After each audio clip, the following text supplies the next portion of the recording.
Le matin de mon licenciement, le soleil brillait trop fort pour ce qui allait arriver. C'est ce dont je me souviens le plus. Ça, et l'odeur du café brûlé qui venait de la salle de pause au bout du couloir, forte, amère, étrangement appropriée.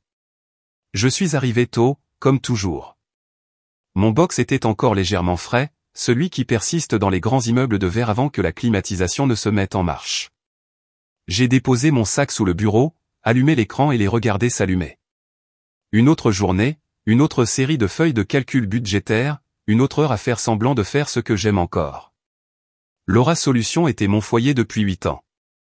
J'avais débuté comme analyste financier junior, fraîchement diplômé, hésitant sur mes positions mais plein d'espoir. En 5e année, je dirigeais le département.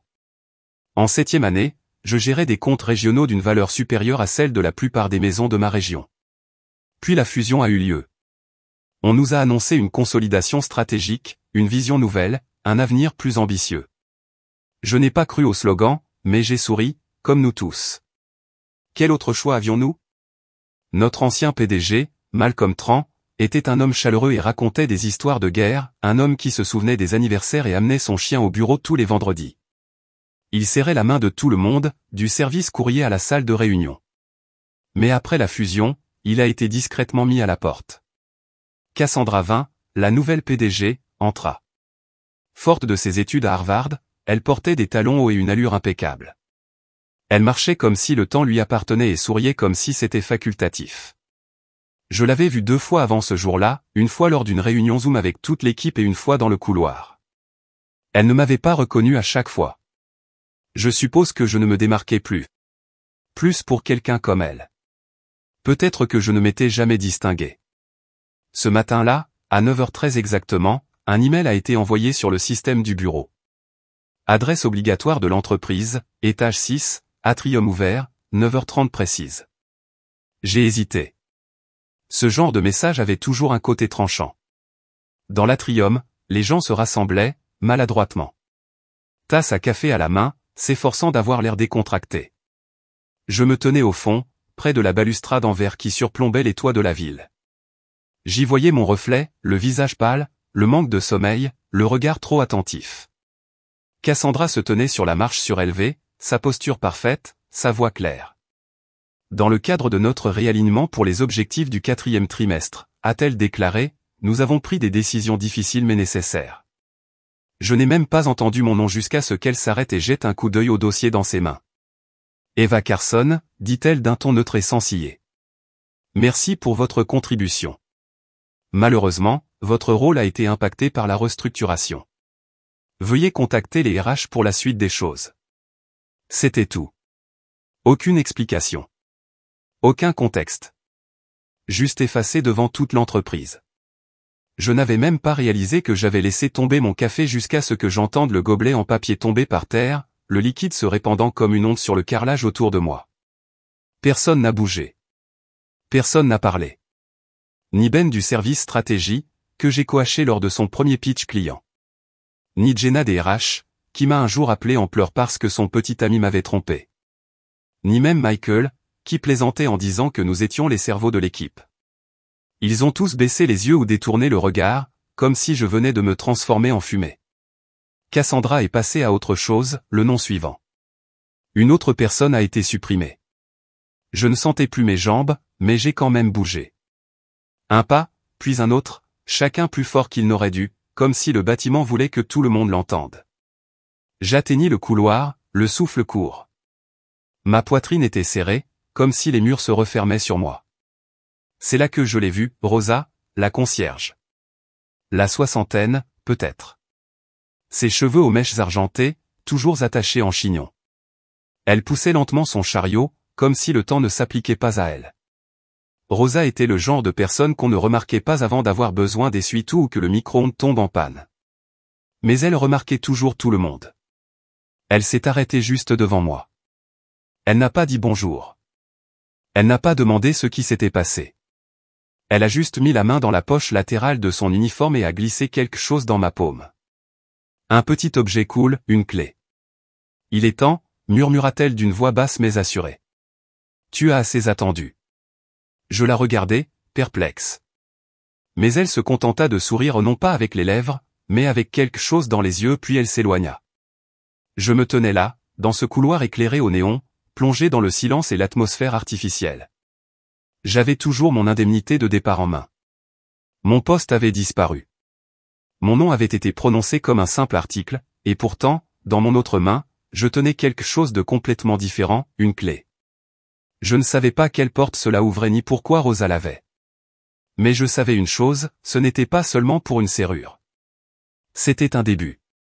Ou peut-être un retour. Quelque chose d'ancien. Quelque chose d'attendu. Et pour la première fois depuis des mois, peut-être des années, j'ai senti comme un souffle monter dans ma poitrine. Pas d'espoir. Pas encore. Mais l'espace où l'espoir pourrait vivre. Je ne suis pas retourné à mon bureau. J'aurais peut-être dû. J'aurais peut-être dû ranger mes affaires comme il l'attendait, silencieuse, obéissante, reconnaissante d'avoir l'occasion d'être congédiée à la vue de tous. Mais je ne pouvais pas. Pas encore. Pas tant que Cassandra parlait comme si de rien n'était, et que les autres hochaient la tête comme si nous étions tous des personnages d'une histoire. Au lieu de cela, je me suis retrouvé à descendre l'escalier, passant devant des étages qui bourdonnaient autrefois d'énergie, maintenant froids et corporatifs. J'atteignis le hall, où l'air sentait le marbre poli et les dernières chances. Je sortis dans la lumière matinale, clignant des yeux comme si je n'avais pas vu le ciel depuis des années. Je baissai les yeux vers la clé que Rosa m'avait donnée. C'était du vieux laiton, peut-être tiède de ma main. Le genre de clé dont les dents n'étaient pas taillées par des machines, mais forgées par le temps.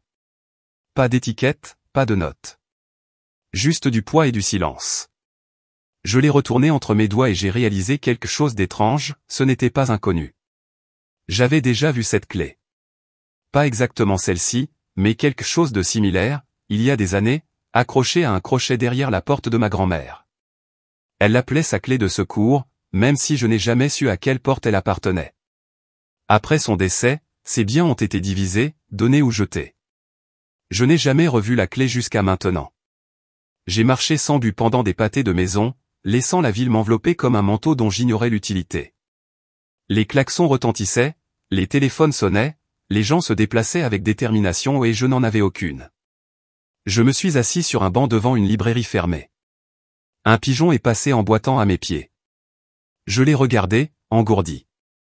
Et puis, comme une douleur qui s'épanouit lentement, la honte a commencé à s'installer.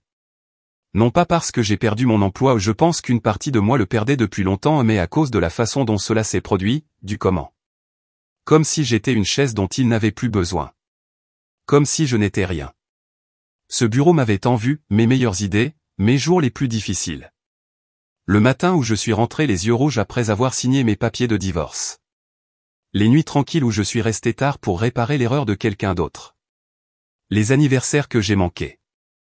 Les appels que j'ai ignorés parce que, encore un trimestre, me répétais-je sans cesse. Et maintenant, une annonce de 30 secondes. Un dossier froid. Une clé d'un concierge. J'ai sorti mon téléphone de la poche de mon manteau et j'ai ouvert mes messages textes. Ma sœur m'avait envoyé une photo de son nouveau chiot plus tôt dans la matinée, une petite chose dorée et duveteuse nommée Peanut. Elle ne le savait pas encore. Je ne lui ai pas dit. Il y avait un message non lu il y a 2 jours. Rosa, tu retiens toujours ton souffle, Mika? Je l'ai regardé fixement. Je n'avais pas répondu. Je pensais que c'était juste une de ces étranges questions poétiques. Maintenant, c'était comme si un fil était tiré, comme si elle savait peut-être quelque chose depuis le début. J'ai remonté la page et lu les autres messages qu'elle m'avait envoyés ces derniers mois au toujours court et toujours gentil, comme « Essaie de boire du thé au gingembre avant de dormir. Ça aide pour la course. Ne les laisse pas te voler ta couleur, Eva. » J'avais souri à l'époque, mais je n'avais pas écouté. Un vent froid soufflait et je serrais mon manteau plus fort. Puis la pensée atterrit, lourde et insistante. Et si la clé ne se trouvait pas dans un lieu précis? Et si elle se trouvait dans un moment, une décision, un changement, une version de moi-même que j'avais oubliée? Je me suis levé et j'ai recommencé à marcher. Mes jambes connaissaient la direction avant mon esprit. Rosa vivait au-dessus de la laverie automatique de la 6e à Fletcher. Elle en avait parlé une fois lors d'un déjeuner d'équipe dont je me souvenais à peine. Une histoire d'escalier cassé et d'odeur de savon dans les murs. Je ne savais même pas si elle serait à la maison, mais j'y suis allé quand même. Les cloches de la laverie automatique tintaient lorsque je passais, l'odeur du détergent et de la chaleur m'enveloppant comme un souvenir. Je montais lentement les escaliers, chacun grinçant comme s'il voulait faire partie de l'histoire. Au sommet se trouvait une porte peinte en vert avec un cadre fissuré. J'ai frappé une fois, puis une autre fois. Il s'est ouvert quelques secondes plus tard. Rosa se tenait là, vêtue d'un pull usé et de chaussettes, tenant une tasse de quelque chose à base de plantes. Ses yeux ne se sont pas écarquillés. Elle ne m'a pas demandé pourquoi j'étais là. Elle hocha simplement la tête une fois et s'écarta. Je suis entré. L'appartement était petit, confortable, rempli de plantes et de lumière et d'étagères pleines de livres qui ne correspondaient pas. Sur un mur se trouvait un tableau non encadré, juste épinglé représentant une femme assise dans un champ d'herbes sauvages, les cheveux lâchés, les mains tachées de terre et de soleil. « C'est toi » dit doucement Rosa. Je me suis tourné vers elle, confus. Elle ne le sait pas encore, continua-t-elle en sirotant son thé, mais elle et toi, la version qui s'est souvenue comment vivre. J'ai ouvert ma paume et je lui ai montré la clé. Pourquoi m'as-tu donné ça, ai-je demandé. Elle sourit. Parce que chaque serrure qui a compté est à l'intérieur, dit-elle. Il fallait juste tenir quelque chose le temps de trouver le courage de l'ouvrir. Je fixais la forme en laiton dans ma main. Pour la première fois de la journée, j'ai eu chaud. Rosa ne m'a pas demandé de m'asseoir, mais je l'ai fait. Son appartement invitait à la pause, comme dans une bibliothèque où le silence n'était pas vide, mais sacré. Elle est revenue avec une autre tasse et l'a placée devant moi. De la camomille, peut-être. Ça sentait la chaleur et quelque chose de légèrement floral. Nous n'avons pas parlé pendant un moment et, étrangement, je ne me suis pas senti pressé de remplir l'espace. Au bureau, le silence était toujours synonyme de tension, celle qui montait juste avant que quelqu'un ne soit jeté sous un bus. Mais ici, le silence était perçu comme une permission. Je me suis toujours demandé comment tu faisais pour tenir le coup, ai-je finalement dit, rompant le silence. Comment tu pouvais travailler dans cet endroit et sourire encore chaque matin? Elle leva les yeux de son thé. Parce que je ne travaille pas là-bas. Je fais le ménage. C'est différent.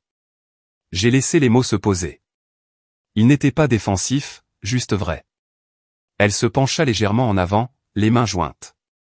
Tu es resté longtemps après que cet endroit a cessé de te voir, dit-elle doucement. Longtemps après qu'il a cessé de te nourrir. Je pensais être responsable, répondis-je en fixant la vapeur qui s'échappait de ma tasse. Sûr, cohérent. J'avais des factures, et après le divorce, je ne voulais pas tout recommencer. Rosa hocha la tête comme si elle connaissait trop bien ce chemin, mais tu n'as pas réussi à te mettre en sécurité, dit-elle. Tu as rapetissé. Ça m'a fait mal. Non pas parce que c'était cruel, mais parce que ça ne l'était pas. J'ai peint, ai-je admis, me surprenant moi-même par cette confession. Avant le travail, avant Ben, avant que tout ne devienne pratique, son visage s'illuminait comme si elle venait de trouver le mot manquant dans une grille de mots croisés. Je sais, dit-elle en se levant brusquement et en se dirigeant vers le couloir. Viens. Je la suivis, la tasse toujours à la main. Elle m'a conduit à travers un couloir étroit bordé de photographies décolorées et de livres ouverts empilés sur le sol comme des tremplins. Au bout du couloir se trouvait une porte en bois peinte en bleu et ébréchée sur les bords. Elle l'ouvrit et la lumière entrait à flot. C'était une véranda, mais pas du genre qu'on voit dans les catalogues. Elle était encombrée et imparfaite, des toiles usées appuyées contre le mur, des pots de peinture séchés alignés sur une étagère de travers, des pinceaux dans un vase ébréché. Une petite table était posée au centre avec un tabouret et une vieille radio perchée à côté.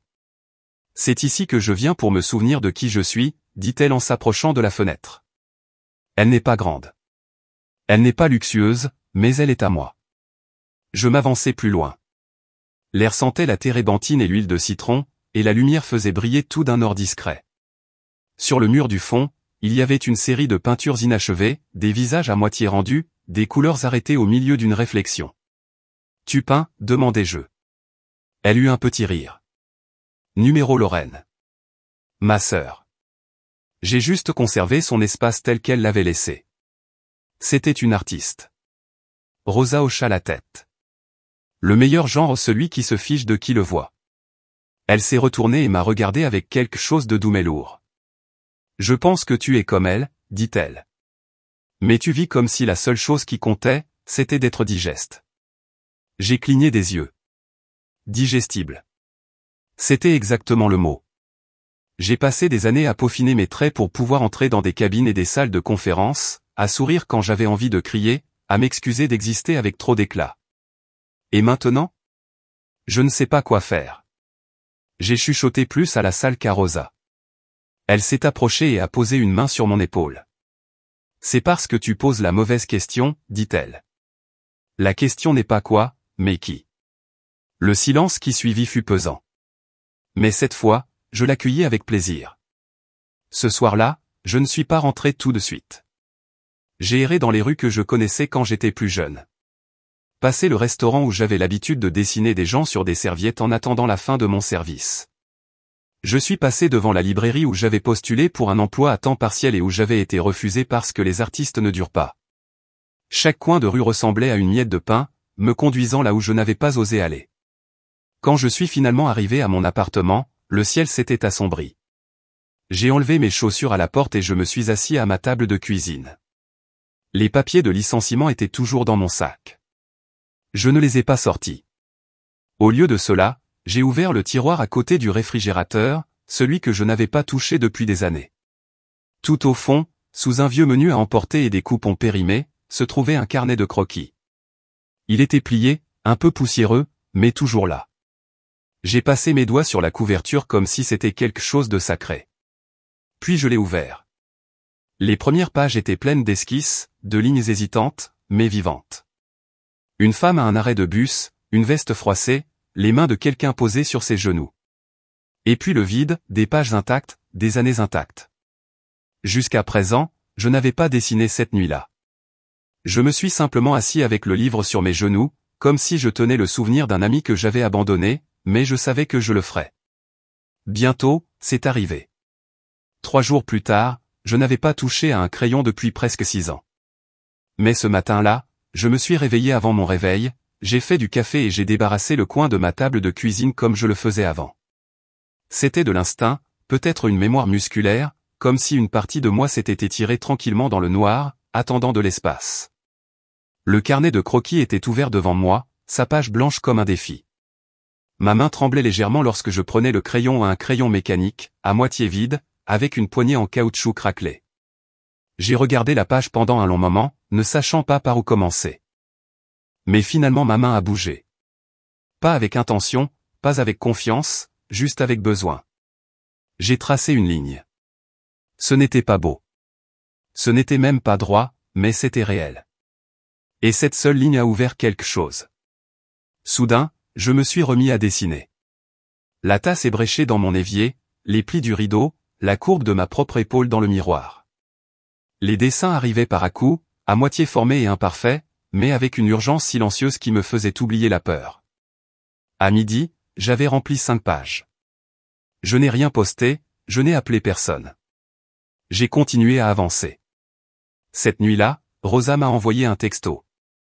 Rosa, la porte est toujours ouverte si tu veux de la lumière. Je n'ai pas répondu, mais je savais où je serais le lendemain matin. Rosa m'a donné une clé de la véranda de Lorraine. Pas de discours, pas de conditions, il me l'a simplement remis dans une enveloppe marron marquée elle. La lumière a besoin d'un foyer, dit-elle simplement. Et celui-ci l'attendait.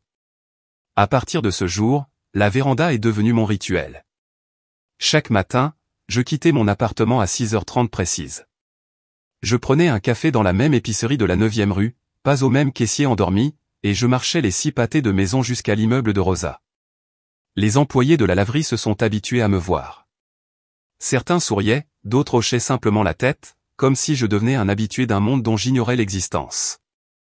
La véranda était froide au début, mais Rosa m'a apporté un vieux radiateur et un espace pour ranger mes affaires, une boîte de crayons, une pile de papier mélangé, une chaise pliante qui grinçait quand je me penchais trop en arrière. Je m'en fichais. C'était parfait. La première semaine, j'ai juste dessiné. Rien de fini, rien de propre. Mes doigts étaient maladroits, mes proportions étaient décalées, mes yeux étaient lents à voir. Mais je ne me suis pas arrêté. Dès la 2e semaine, les lignes ont commencé à respirer. J'ai recommencé à dessiner des gens, des visages de mémoire, une femme lisant dans le métro, un homme riant la bouche grande ouverte, Rosa de profil, sirotant du thé et fredonnant doucement pour elle-même. Je les ai collés au mur, non pas pour les afficher, mais pour me rappeler « tu es là ». Je n'avais aucun plan. Pas de changement de carrière, pas de stratégie de marque ou de médias sociaux, juste du papier, de la lumière et du souffle. Mais quelque chose était en train de changer. Et puis quelque chose s'est produit pour lequel je n'étais pas prêt. Un après-midi, Rosa frappa doucement à la porte avec une femme à côté d'elle. Milieu de la quarantaine, coupe au carré prononcé, lunettes posées bas sur le nez. Elle tenait un bébé dans un bras et un sac fourre-tout dans l'autre.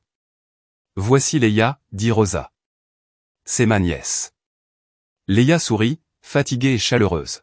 « J'ai entendu dire que tu dessinais », dit-elle en entrant dans la pièce. « Envisagerais-tu de faire un portrait ?» J'ai cligné des yeux.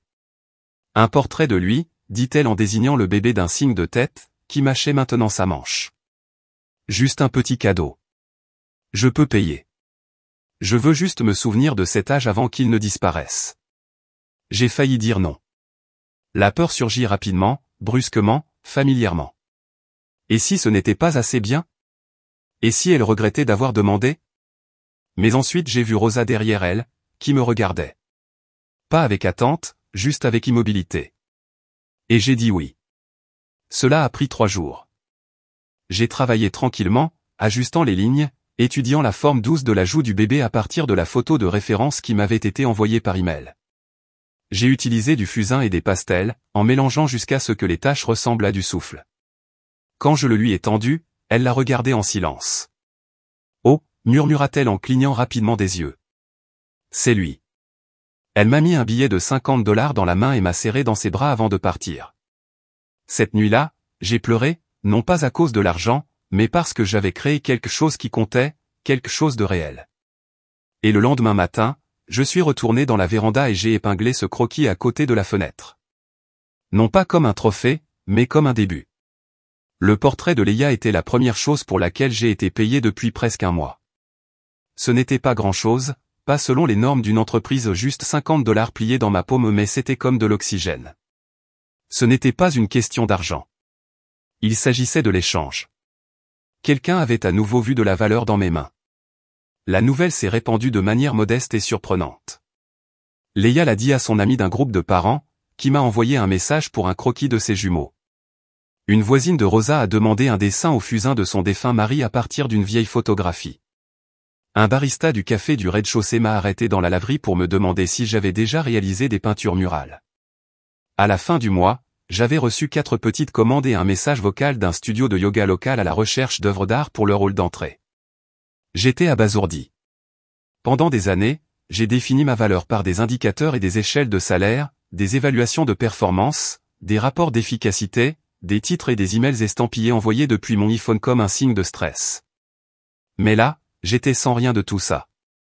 Juste un carnet de croquis, une chaise pliante et des gens qui disent doucement « Peux-tu me dessiner ça ?» Chaque fois que j'acceptais une demande, j'avais l'impression de me recoudre petit à petit. Pas parfaitement. Les poings étaient tordus, mais ils tenaient. Rosa regardait tout cela avec la patience calme de quelqu'un qui avait déjà vu les saisons tourner. Elle n'a jamais plané. Elle apportait simplement du thé, posait des questions quand le moment était venu et laissait parfois des bouts de papier avec des citations ou des croquis dessinés dans sa douce main bouclée. Un matin, j'ai trouvé une petite note glissée sous mon carnet de croquis. On pouvait y lire « Une vie tranquille peut être un acte de défi bruyant. » Lorraine. Je l'ai porté avec moi toute la journée. Le même après-midi, Rosa m'a encore surpris. « Il y a quelque chose que tu dois voir », dit-elle, ses yeux doux mais insistants. Elle m'a conduit 2 étages plus bas, devant la sortie arrière de la laverie automatique et à travers une ruelle que je n'avais jamais remarquée auparavant. Au bout se trouvait une seule porte en métal, rouillée, bosselée et dont la peinture bleue était écaillée autour du cadre. Elle a sorti une 2e clé de la poche de son manteau et me l'a tendue. « Vas-y », dit-elle. J'ai hésité. « Qu'est-ce que c'est ?» Elle n'a pas répondu, elle a juste hoché la tête. J'ai déverrouillé la porte. Il a craqué lorsque je l'ai poussé pour l'ouvrir. Ce qui se trouvait au-delà m'a arrêté net. C'était un grand espace ouvert, poussiéreux et sombre, mais à couper le souffle. Murs en briques apparentes, au plafond avec des poutres entrecroisées comme des os et hautes fenêtres le long du côté et qui laissent entrer une lumière couleur miel or même à travers la saleté. Il y avait des cartons empilés contre un mur, de vieux meubles recouverts de draps blancs et des étagères pleines d'objets oubliés. C'était chez Lorraine, dit doucement Rosa derrière moi. Avant la véranda, son premier atelier. Je suis entré lentement, avec révérence. L'air était chargé de vieux bois et de couleurs oubliées. Je pouvais presque entendre de la musique persister dans la poussière. Elle voulait que ce soit plus, continua Rosa, un endroit pour des gens comme elle. Des artistes qui n'avaient ni titre ni diplôme. Juste des mains. Juste des histoires. Elle m'a regardé. Je pense qu'il est temps. J'ai eu du mal à avaler. L'heure de quoi? Rosa sourit. Il est temps pour vous d'arrêter de survivre et de commencer à construire. Au début, j'ai protesté. Je n'ai pas d'argent pour payer le loyer. Je ne suis pas prêt. Je ne sais même pas si c'est durable. Elle leva la main. Je ne demande pas de loyer. J'offre de l'espace et de la foi. Lorraine aurait fait la même chose. Je restais là en silence, la clé encore chaude dans ma main, la lumière captant les particules dans l'air comme des échos flottants. Cette nuit-là, je n'ai pas dormi. J'étais assis sur mon canapé, regardant un plan d'étage approximatif que j'avais griffonné dans mon carnet. Les idées affluaient plus vite que la peur ne pouvait les arrêter. Atelier communautaire. Chevalet partagé. Cours débutant le week-end. Rien de sophistiqué, juste un accès facile, juste de la lumière. J'ai pensé à toutes les femmes avec qui j'ai travaillé brillantes, surmenées, invisibles qui m'ont un jour confié qu'elles dessinaient, que la peinture leur manquait, ou qu'elles regrettaient d'avoir du temps. Et s'il y avait une place pour elles? Une place pour celles qui avaient oublié ce qu'elles aimaient avant que le monde ne leur dicte leur voie. Cette idée m'a soutenu toute la nuit. Au lever du soleil, je suis retourné à l'ancien studio, j'ai ouvert la porte et laissé entrer la lumière. Je n'avais pas l'impression de recommencer, mais plutôt de revenir. 6 mois plus tard, je me tenais au centre du vieux studio, pieds nus, de la peinture au poignet, une musique de fond, et je regardais autour de moi la pièce qui ne résonnait plus. Il respirait maintenant, comme s'il avait attendu tout ce temps pour revenir à la vie. Et moi aussi. Ce qui n'était au départ que poussière dans mes souvenirs était désormais un espace de travail humble mais vivant. Les fenêtres fissurées avaient été nettoyées, les poutres dépoussiérées. La lumière, autrefois oblique et froide, pénétrait désormais avec détermination à travers des rideaux enlinchinés dans une friperie. Nous l'avons appelée la deuxième ligne. C'est Rosa qui l'a imaginé. C'est un terme musical, m'a-t-elle dit un jour en me tendant ses vieux disques de jazz. La deuxième ligne danse derrière la première. C'est la célébration après le chagrin. Voilà ce que cet endroit devrait être. C'est resté. The Second Line est devenu plus qu'un studio. C'est devenu un lieu de retrouvailles. Le mercredi soir, nous organisions des soirées artistiques gratuites. Tout le monde était invité. Aucune expérience n'était requise. Nous fournissions du matériel, de la musique douce et du thé dans des tasses dépareillées. Certains venaient simplement pour s'asseoir et regarder. D'autres apportaient de vieux carnets de croquis dont ils avaient peur de tourner les pages. Le samedi matin, nous ouvrions l'espace aux enfants du quartier. Nous l'appelions « l'heure des couleurs ». Ils arrivaient avec des crayons et repartaient les doigts couverts de pastel, le visage fier. J'ai animé mon premier atelier en octobre, dessiner le quotidien. Nous avons rempli les 10 places. La première fois que j'ai écrit « Instructrice Eva Carson » sur le tableau d'affichage, j'ai failli rire. Non pas parce que je n'y croyais pas, mais parce qu'il m'avait fallu tout ce temps pour le dire à voix haute. J'étais un artiste. Rosa passait toujours, bien sûr. Elle refusait de se présenter comme cofondatrice, mais elle apportait des biscuits, nettoyait des pinceaux et racontait des histoires à qui voulait bien l'écouter. Elle portait encore son uniforme de concierge la plupart du temps. Elle disait que cela lui rappelait qui elle était avant que le monde ne lui dise qu'elle n'était pas suffisante. Un matin, alors que nous disposions un nouveau lot de bâtonnets de charbon de bois dans un vase à fleurs réutilisé, elle m'a regardé et m'a dit, « Tu sais, je t'ai donné une clé ce jour-là, mais tu étais déjà déverrouillé. » Je ne savais pas quoi dire, alors j'ai simplement hoché la tête, avalant une boule dans ma gorge. Peu de temps après, j'ai reçu une lettre par la poste, une simple enveloppe blanche, sans adresse de retour. À l'intérieur se trouvait un court mot imprimé.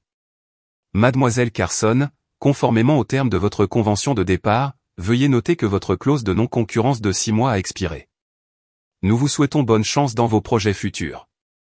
Laura Rise, ressources humaines. pas de nom, pas de chaleur. Je l'ai plié en deux et je l'ai jeté dans la poubelle de recyclage. Pas de cérémonie. Juste une conclusion. Ils n'ont jamais su ce que j'étais devenu. Peut-être qu'ils s'en fichaient. Mais cela n'avait plus d'importance, car chaque semaine je voyais des gens entrer dans mon studio et expirer. Des gens qui avaient oublié ce que cela faisait d'utiliser leurs mains pour ressentir de la joie. Des gens qui ne demandaient plus la permission. Les gens m'aiment. Un après-midi pluvieux, une femme est entrée dans le studio alors que je rangeais après le cours. Elle me semblait familière, chignon serré, chemise impeccable, yeux fatigués. « Ava » demanda-t-elle. C'était Jenna. Jenna des RH, du bureau. Du jour où j'ai été effacé. Elle avait l'air nerveuse, tenant un carnet de croquis usés dont le coin était déchiré. « J'ai vu ton nom en ligne, dit-elle. Et moi, je ne sais pas si tu t'en souviens, mais je dessinais avant tout. » J'ai hoché la tête lentement. Bien sûr, je m'en souviens. Elle baissa les yeux. J'aurais dû dire quelque chose ce jour-là. Je me suis figé. Je suis désolé. Je m'approchai et lui touchai doucement le bras. On est tous figés, dis-je. Mais tu es là maintenant. C'est ça qui compte. Elle laissa échapper un souffle comme si elle le retenait depuis des années. J'ai sorti un tabouret. Viens t'asseoir. Dessinons quelque chose ensemble. Elle sourit. Un vrai sourire. Cette nuit-là, alors que le ciel se transformait en encre douce à l'extérieur des fenêtres, nous avons dessiné en silence. Deux femmes qui s'étaient autrefois assises derrière des bureaux, se brisant tranquillement, et maintenant guérissant tranquillement. Ces jours-ci, je me lève encore tôt. Je prépare du café comme Rosa me l'a appris, avec une pincée de cannelle, et je marche jusqu'au studio avant que le soleil ne soit complètement réveillé. Je m'assois près de la fenêtre, un carnet de croquis sur mes genoux, et je laisse mes mains bouger sans avoir besoin de raison. Parfois, j'entends encore la voix de Cassandra dans ma tête, la façon dont elle a dit « Votre rôle a été impacté », comme si j'étais une feuille de calcul qu'elle pouvait supprimer. Mais sa voix est plus calme maintenant. Ce qui est plus fort, c'est le bruissement du papier, les rires des enfants couverts d'encre, le son de Jenna fredonnant tandis qu'elle dessine un horizon de mémoire, et les mots de Rosa, tu étais déjà déverrouillé. Le monde ne m'a pas donné de titre. Il m'a remis une lettre de licenciement. Et Rosa, elle m'a donné une clé. Un chemin qui m'a conduit non seulement à une porte, mais à une pièce pleine de lumière oubliée. Et cette fois, quand j'entre, il connaît mon nom.